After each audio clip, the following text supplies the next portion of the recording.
کے بیٹوں اور بیٹیوں میں قد و قامت، رنگ و روح اور مزاج و طبیعت کی مکمل یکسانیت نہیں ہے تو سراپا اجنبیت بھی نہیں ہے۔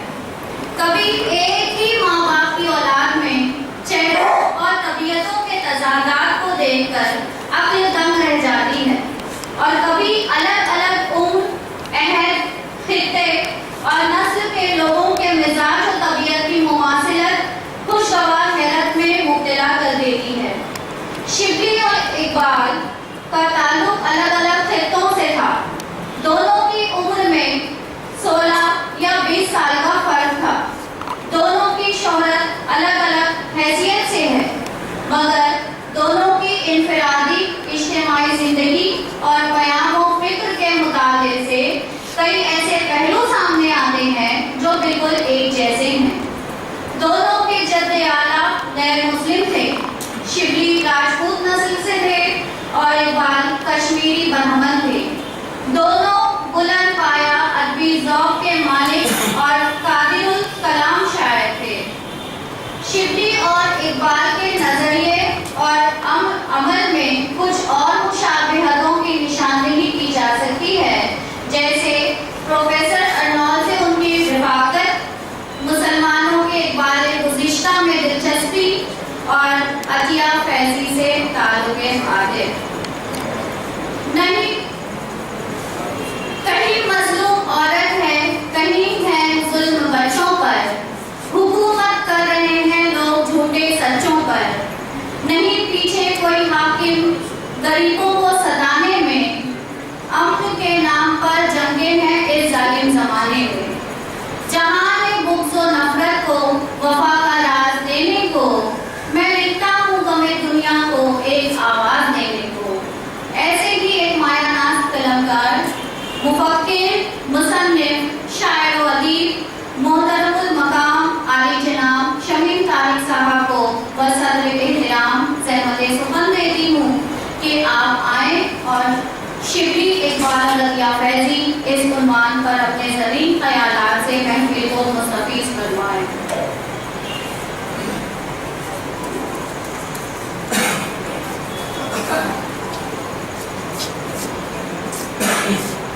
صدر مجلس محترم یاسین ایڈوکیٹ صاحب، پروفیسر عثمان مقبول صاحب، محترم مستر کافی صاحب، میرے بھائی شاہنواز کھانا والا صاحب، بھابھی صاحبہ سبینہ شاہنواز کھانا والا صاحبہ، خواتین حضرات،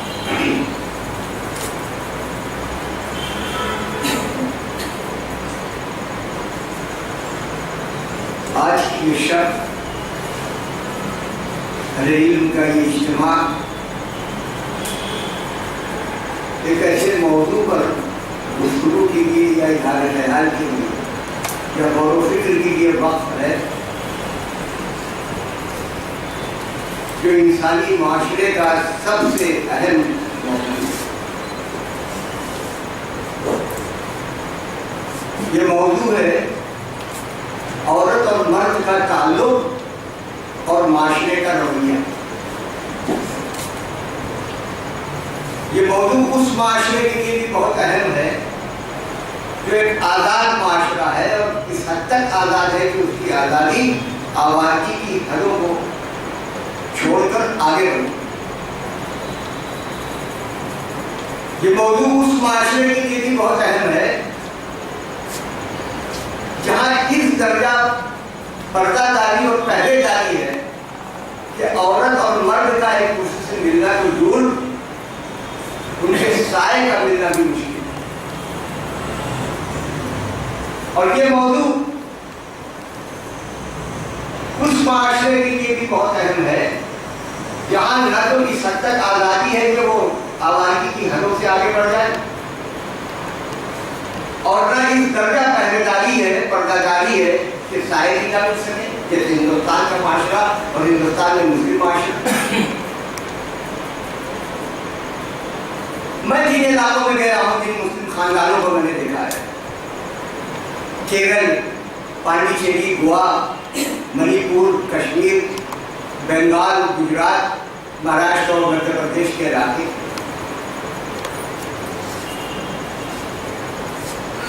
تو وہ چند خاندان ہیں آج جنہوں نے پردہ ترک کر دیا ہے. وہ کسی خاص وجہ کہ کسی ایسی سوسائٹی میں رہ رہے ہیں جہاں تمیز کرنا مشکل ہو جاتا ہے. نہیں تو کسی نہ کسی شکل میں مسلم معاشرے میں، مسلم خاندان میں پردے کا رواج ہے. وہ پورا نقاب ہو، حجاب کی کوئی صورت ہو کہ پورا جسم کو ڈھکا ہوا ہے، چہرہ کھلا ہوا ہے. اور راجستھان وغیرہ کے علاقوں میں مسلم خواتین کو ہم نے اس حد تک بھی دیکھا کہ وہ گھونگھٹ کاٹ لیتے ہیں، چہرہ نہیں دیکھ سکتا، پردہ نہیں ہوتا، چادر نہیں ہوتا. کئی پورے چادر سے لپیٹ لیتی ہے. دور دراز کے ایسے علاقوں میں بھی آپ چلے جائیں تو آپ کو جہاں پردے کا رواج نہیں ہے، لیکن مسلم خاندانوں میں گھر کو اس طرح 2 حصوں میں بانٹ دیا گیا ہے کہ کوئی نامحرم زنان خانے میں نہیں کرتا، وہ بھی پردے کی ایک صورت. ہم اس کا استقبال کرتے ہیں، اطمینان کا اظہار کرتے ہیں. اور اگر ہم سے پردے کے سلسلے میں کچھ کوتاہی ہوتی ہے تو اس پر شرمندہ بھی ہے. لیکن ایک چیز میں نے محسوس کی کہ ان چیزوں کے باوجود ایک عام رجحان ہے ہر جگہ کہ اگر ہم سے کوئی غلطی ہو جائے تو ہم اس کی تعبیر کرتے ہیں، توجیہ کرتے ہیں، عذر کرتے ہیں. ہم سے یہ ہو، ہم سے نہیں ہوا، غلطی نہیں. اور دوسرے سے غلطی نہ بھی ہو، ہمارے لیے کوئی چیز اجنبی ہو تو ہم اس کی تشہیر کرتے ہیں، اس کو شیطان ثابت کرنے کی کوشش کرتے ہیں. اس لیے معاشرہ نفاق کا شکار ہوگا. بہت سے نوجوان لڑکے اور لڑکیاں، عورتیں اور مرد گھٹن کا شکار ہیں معاشرے کے رویے کی وجہ سے. اور بہت سے نوجوان بغاوت پر آمادہ ہیں، جس سے ایک نیا فتنہ پیدا ہوتا ہے. تو اس موضوع پر اظہار خیال ہمیں کرنا ہے کہ ہم ایک ہنگامی حالات میں رہتے ہیں. بمبئی سے شمالہ نے مجھے فون کیا تھا کہ میں بھی چلوں گی، اس موضوع پر سنوں گی. SNDT میں لیکچرر ہے. لیکن جب بمبئی کے ایک اخبار میں نبی رحمت صلی اللہ علیہ وآلہ وسلم کی شائع اختر پر گستاخی کی اور خاکہ مردود زمانہ شخص کا شائع کیا، تو وہ سب سے پہلے پولیس اسٹیشن گئی تھی اور اس نے FIR لائی. تو عورت کا ایک کیریکٹر یہ بھی ہے اور اس کیریکٹر کو ہمیں پروان چڑھانا ہے. ہنگامی حالات کا وہ مقابلہ کرتے ہیں. اگر وہ مقابلہ نہیں کر سکتی تو اپنی عصمت کی حفاظت نہیں کر سکے گی، اپنی جان کی حفاظت نہیں کر سکے گی، اپنی ایمان کی حفاظت نہیں کر سکے گی. ہنگامی حالات کے لیے ہمیں تیار ہے. اور جس قسم کی صورتحال پیدا ہو رہی ہے اس پر گفتگو کے لیے بہت طویل موضوعات ہیں، واقعات ہیں. ہم اس کو سمجھنے کی کوشش کریں گے آج کے اس موضوع یا عنوان کے حوالے سے. شبلی، اقبال اور عطیہ بڑے حاشیے چڑھائے گئے ہیں بغیر سمجھے ہوئے، بغیر یہ سمجھے ہوئے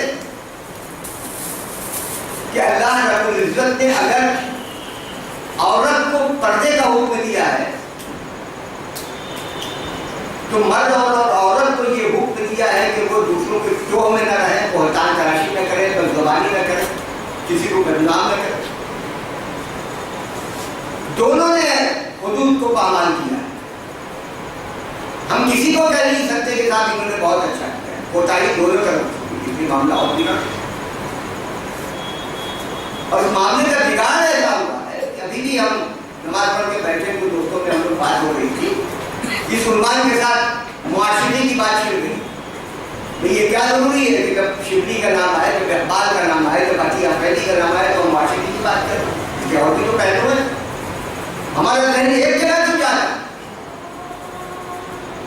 ہم اس کو سمجھنے کی کوشش کرتے ہیں.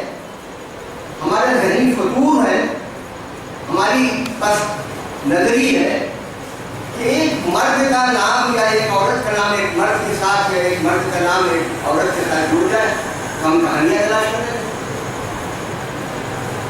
ایک عورت کا نام دو مرد سے جڑ جائے تو کچھ کہنے کی ضرورت ہی نہیں پڑتی, ہم اس کو آوارہ قرار دیں. ہماری نظر اس پر نہیں جاتی کہ ہماری کتنی بہنیں, ہماری کتنی بیٹیاں اس وقت بار روم میں کام کر رہی ہیں اپنی روزی کمانے کے لیے, اس کا بھائی نالایا ہے, اس لیے کہ اس کا شوہر نے اس کو چھوڑ دیا ہے, اس لیے کہ اس کا باپ اس کی کفالت نہیں کر رہا. ہماری توجہ اس پہ کیوں نہیں جا رہی ہے کہ ہماری کتنی بیٹیوں کی, ہماری کتنی بہنوں کی عزت لوٹی جا رہی ہے دفتروں میں اور فسادات میں, معاشرے کی خرابی کی وجہ سے. ہم یہ کیوں نہیں سوچتے کہ کچھ مسلمانوں میں ایسے خانوادے آباد ہو گئے ہیں جہاں بیٹی کی عزت باپ نے لوٹی ہے. ہم یہ کیوں نہیں سوچتے کہ ہماری بہن اپنی عصمت اور اپنی عزت کی حفاظت کرنے پر قادر ہے اور قادر رہے گی. ایسے جہاں معاملات آتے ہیں ہمارا ذہن کسی اور طرف چلا جاتا ہے. اس لیے شبلی اور عطیہ اور اقبال کے سلسلے میں بھی کچھ ایسی باتیں ہونے لگی جو نہیں ہونی چاہیے, جو موضوع کا حصہ ہی نہیں ہے. میں اس موضوع کو ذرا وسیع پیمانے پر آپ کے سامنے رکھنے کی کوشش کروں گا, سمجھنے کی کوشش کروں. اس کے علاوہ اگر کوئی بات ہوتی ہے تو میں آپ کو سننے کے لیے بھی تیار ہوں. کہ اس عنوان کا پہلا کردار ہے شبلی.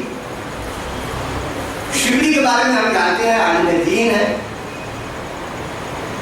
سیرت نگار ہے, تذکرہ نگار ہے, مورخ ہے, شاعر ہے, زباندار ہے, نشا پرداز ہے. شبلی نے اشخاص اور افراد کی تاریخ پر بھی تنقیدی نگاہ ڈالی. شبلی نے اقوام کی تاریخ پر بھی تنقیدی نگاہ ڈالی. شبلی نے ادبیات کی تاریخ پر بھی تنقیدی نگاہ ڈالی. اور نظم میں یا نظم میں جو بھی لکھا ہے شبلی نے, اس میں ان کا تاریخی شعور اسی طرح گردش کر رہا ہے جس طرح انسان کے جسم کا خون گردش کر رہا ہے. یہ ان کا امتیاز ہے. ان کے اس شعور نے ہی ملت کی شیرازہ مندی کی راہ دکھائی. 1857 میں وہ پیدا ہوئے جب ملک تباہ ہو چکا تھا, انگریز تسلط قائم ہو چکا. جیسے جیسے وہ سن شعور کو پہنچتے گئے, انگریزی حکومت کے پائے مستحکم ہوتے جا رہے تھے. اور انگریزوں نے صرف حکومت پر قبضہ نہیں کیا, انہوں نے معیشت پہ بھی قبضہ کیا, انہوں نے ہندوستانیوں کے ذہنوں پر بھی قبضہ کیا. یہ وہ دور 1857 کے بعد کے دور کو دیکھ لیجیے. انگریز پادری گھوم گھوم کر ہمارے عقائد پہ حملہ کر رہے. عام مجلسوں میں کہا جا رہا تھا کہ تم جاہل تھے, ہم نے تمہیں علم دیا. اس وقت اپنی ترجیحات طے کی شبلی نے. شبلی نے کہا کہ ہمارے مسلمانوں نے, ہماری ملت نے, ہمارے بزرگوں نے جب علم کی روشنی پھیلائی ہے اس وقت یورپ تاریخوں کے اندھیرے میں ڈوبا ہوا, ثبوت فراہم.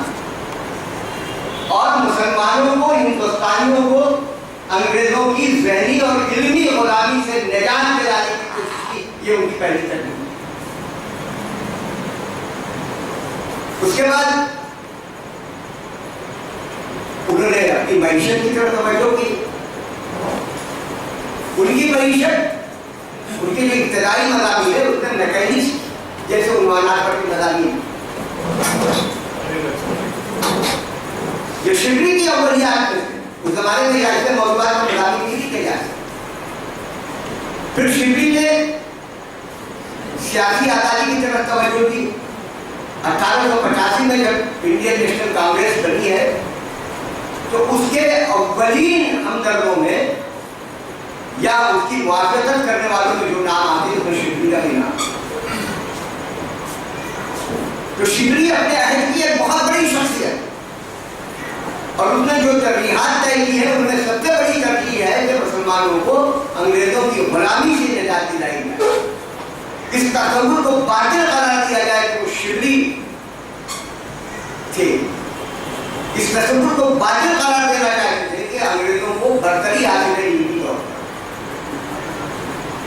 تعلیم کی ضرورت تھی، انہوں نے تعلیم پر اصرار کیا اور تعلیم پر اصرار کرتے ہوئے کہا کہ تعلیم صرف مردوں کے لیے نہیں ہے، تعلیم میں اتنا ہی حق عورتوں کا ہے جتنا مردوں کا، اور وہ تمام تعلیم مسلم عورت بھی حاصل کر سکتی ہے جو مرد حاصل کر سکتا ہے، صرف پردے کی شرط ہے، پردے کے ساتھ تمام امتیازات کو ختم کر دیا شکریہ۔ تاکہ یہ مسلمان عورتوں کو جو جاہل رکھتے ہیں، جو روایت ہمارے یہاں ہے، اس کو علم سے دور رکھو، یہ ختم ہونا ہے، کیونکہ ایسے مضامین ہیں۔ ان کی ترجیحات میں سب سے پہلے انگریزوں کی غلامی کا انکار، سیاسی آزادی کا نعرہ، معاشی استحکام کی بات، اور تعلیم میں عورتوں کی تعلیم کی شمولیت، یہ شکریہ۔ دوسرے ہمارے اقبال ہیں، اقبال ہماری زبان کا بہت بڑا شاعر ہے، لیکن اتنا بڑا شاعر ہونے کے باوجود اقبال نے اپنی شاعری کے بارے میں کوئی ایسا دعویٰ نہیں کیا ہے جو دوسرے شعراء کر دیتے ہیں تعلیم کے طور، یہ اس کا امتیاز ہے۔ مثلا ایک طرف تو یہ کہتے ہیں کہ خوش آ گئی ہے جہاں کو قلندری میری، مگر شاعری میری کیا ہے، شعر کیا ہے، کون کہہ رہا ہے بات کر، یہ تو میری قلندری ہے جس کو دنیا میں شاعری سمجھ لیا، یا وہ شعری کہہ کر میں ڈھل گیا، انکار کر رہے ہیں اپنے شاعر ہونے۔ لیکن دوسری طرف حادثہ وہ جو کہ پردے افلاق میں ہے، عکس اس کا میاری میں اقرار ہے، جو کل ہونے والا ہے، جو سینچریز کے بعد ہونے والا ہے، صدیوں کے بعد ہونے والا ہے، وہ سب میں دیکھ رہا، اس کی پیشن گوئی نہیں کر، اپنی حقیقت کا احساس تھا۔ وہ اقبال جنہوں نے اپنی شاعری کا انکار کرتے ہوئے کہا وہ شعر کے پیغام حیات ابدی ہے، یا نغمہ جبریل ہے یا سورہ سرافیل، اللہ تبارک و تعالیٰ نے جو وحی نازل فرمائی ہے، جو نظام بنایا ہے، اصل چیز وہ ہے جو زندگی میں انقلاب پیدا کرتا ہے انسان کے کہنے ہوئے افکار اور اشعار سے کیا ہوتا ہے، تنقید کی ہے، نفی کی ہے، مسترد کیا ہے۔ لیکن جب ان کو خیال آیا اپنے ترن میں آئے تو پھر اسی اقبال نے کہا ہے کہ عطا ہوا ہے مجھے خبر نہیں کہ شاعری ہے یا کچھ اور، عطا ہوا ہے مجھے صرف جذب سرور۔ یہ چار لفظ میں اپنا تعلق کرتا ہوں، یہ چاروں لفظ یا مذہب سے آئے ہیں یا تصوف سے آئے ہیں۔ تصوف اور مذہب میں کوئی تضاد نہیں ہے، اگر مذہب تصوف اپنی اصل شکل میں ہو، باباؤں نے کھانے کمانے کے لیے جو کچھ کر دیا ہے وہ تصوف نہیں، تصوف روح عبادت، شریعت سے الگ کچھ نہیں۔ تو یہ چار لفظ کو کہاں سے آئے؟ نعمت کا شکر ادا کر رہے ہیں، بات اللہ تعالیٰ کا شکر گزار ہے کہ اس نے ہمیں ذکر و فکر کی قوت عطا کی، جذب و سرور عطا کیا، اور ان نعمتوں کی وجہ سے ایک اور نعمت مجھے ملی ہے کہ میرے افکار میں اشعار میں رہ جائے، اور انہوں نے قوم کو جلانے کی کوشش کی، تعلیم پر توجہ دی، لوگوں کو تہذیبی شعور عطا کرنے کی کوشش کی، اور شبلی کے افکار کو، شبلی کے احساسات کو قبول کیا۔ اقبال کی شاعری کا جو اولین دور ہے اس میں کئی ایسی نظمیں ہیں جس پر شبلی کے اثرات کو صاف طور پہ دیکھا جائے۔ شبلی کی شاعری نہ ہوتی کہ اقبال کی شاعری نہ ہو، اس کو محسوس کیا، انہوں نے پیپر کرا ہے، پھر تعلیم کی طرف توجہ دلائی، اور تعلیم میں انہوں نے کہا کہ عورت کو نظر انداز کر کے، اس کی تعلیم کو مسترد کر کے ہم معاشرے کی تشکیل نہیں کرتے۔ اس لیے ایک طرف لیکن ایک شرط کے ساتھ شبلی نے بھی کہا تھا کہ پردے کی شرط کے ساتھ وہی تعلیم عورت بھی حاصل کر سکتی ہے جو مرد کر رہا ہے۔ یہ بھی کہہ رہے ہیں وجود زن سے ہے تصویر کائنات میں رنگ، اسی کے ساتھ سے ہے زندگی کا سندے بہو۔ لیکن دوسری طرف اقبال یہ بھی احساس ہے نہ پردہ نہ تعلیم نئی ہو کہ پرانی، نہ پردہ نہ تعلیم نئی ہو کہ پرانی، نسوالیت زن کا نگہباں ہے فقط مرد۔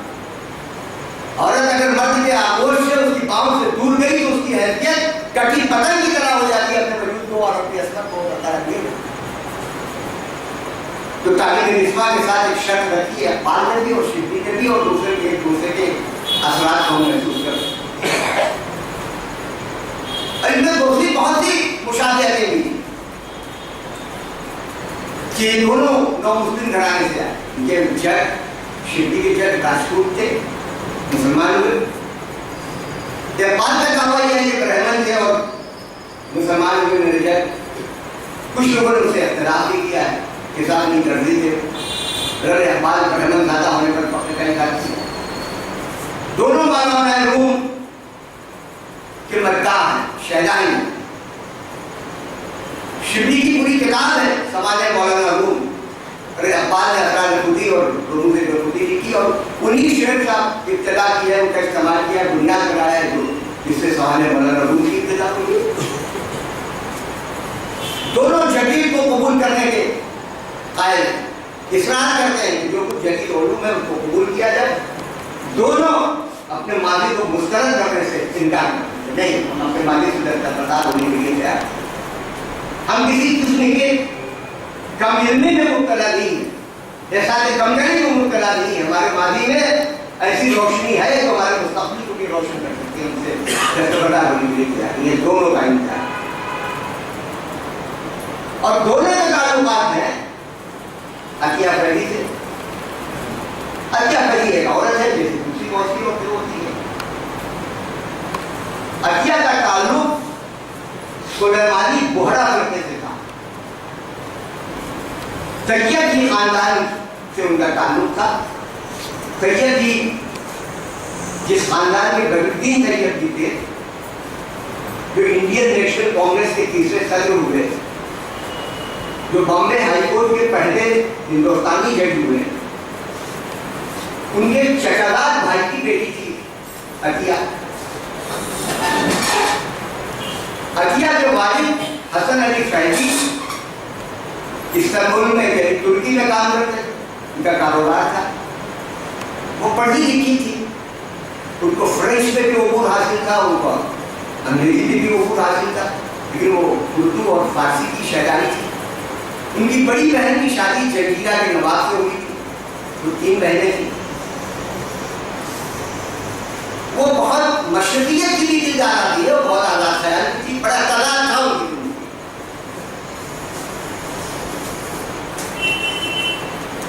ان کی احساسات کی ترجمانی کے لیے میں انہی کے مضمون کے 2-4 جملے پڑھ کے سنا رہا ہوں۔ عطیہ کا ایک مضمون ہے تہذیب الاخلاق میں شائع ہوا سلطان جہاں بیگم کے بارے میں، وہ بھوپال کی فرما روا ہے۔ کٹھن عرصہ ہوا جب سرکار عالیہ حضور بیگم صاحبہ بھوپال پہلے بمبئی تشریف لائیں تو اس وقت پہلی مرتبہ مجھے ان سے ملاقات کا شرف حاصل ہوا۔ اس موقع پر پہلا سوال جو انہوں نے مجھ سے کیا وہ میرے مذہبی عقائد کے متعلق تھا۔ انہوں نے فرمایا تم سنی ہو یا شیعہ؟ میں نے کہا بچپن سے میری والدہ محترمہ مجھے مذہبی فیصلوں سے الگ رہنے کی تلقین کرتی رہی ہے، میں لا الہ الا اللہ محمد رسول اللہ پر ایمان رکھتی۔ وہ شاندار خدمات جو انہوں نے تعلیم نسواں اور اسلام کے لیے انجام دی ہیں ہم پر احسان عظیم ہے۔ ان بیش بہا خدمات کے سلسلے میں زیادہ سے زیادہ ہم جو کر سکتے ہیں وہ یہ ہے کہ ہم ان اصولوں پر پابند ہوں جنہیں حضور اپنی زندگی میں پسند فرماتی تھی۔ ایک مثال بنا کر پیش کیا ہے انہوں نے اس عورت کو جو بھوپال کی فرما روا تھی اور پردہ لگا کر حکومت کیا ہے، اس میں ان کا دینی احساس کی جھلک تھا۔ ایک نئی تصویر ابھرتی ہے عطیہ کی، لیکن یہ دوسری تصویر بھی ہے۔ وہ جب لندن میں زیر تعلیم تھی تو ہاسٹل سے نکال دی گئی تھی، اس لیے کہ وہاں کا اصول تھا کہ 9 بجے کے بعد کوئی لڑکی یہاں نہیں جائے گی اور 9 بجے کے بعد آیا کرے، لیکن اس پر ایکسٹینڈ کر دیا گیا، یعنی آپ یہاں نہیں رہے۔ ان کے بارے میں بہت کچھ کہا گیا ہے اور جو کہا گیا ہے اس سے زیادہ ہاشیہ